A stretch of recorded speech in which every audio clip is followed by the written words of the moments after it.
Hello, this is Pastor Jonathan Meyer, here to bring you God's Word for us today, January 16th, 2016.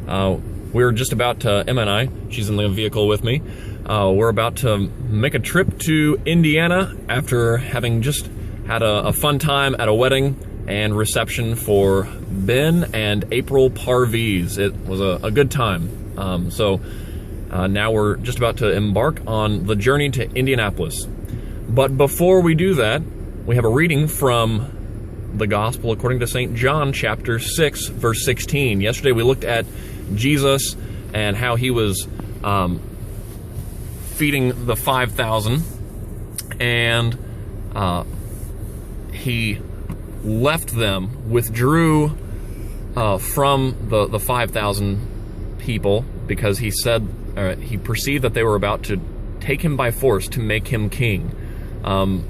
The thing is, the Messiah that the people were waiting for, that the Jews were waiting for, they anticipated an earthly king, an earthly reign. But Jesus came to do something completely different. He came for a completely different purpose. That's not the Messiah that he ends up being. He does incredibly different things, which we're about to see here too. John 6:16. When evening came, his disciples went down to the sea, got into a boat, and started across the sea to Capernaum. It was now dark, and Jesus had not yet come to them. The sea became rough because a strong wind was blowing. When they had rowed about 3 or 4 miles, they saw Jesus walking on the sea and coming near the boat, and they were frightened. But he said to them, "It is I, do not be afraid."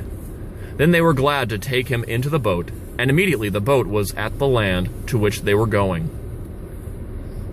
So, when Jesus is already being questioned about him calling himself the Son of God, then he does 2 godlike things in a row. First off, feeding 5,000 people with just a few loaves of bread and some fish, and then now walking on the water. He is walking on something that should be obviously impossible.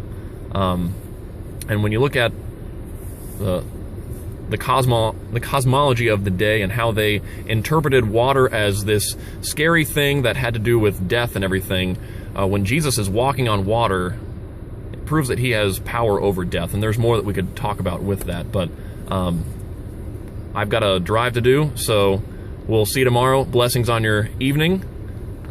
See ya.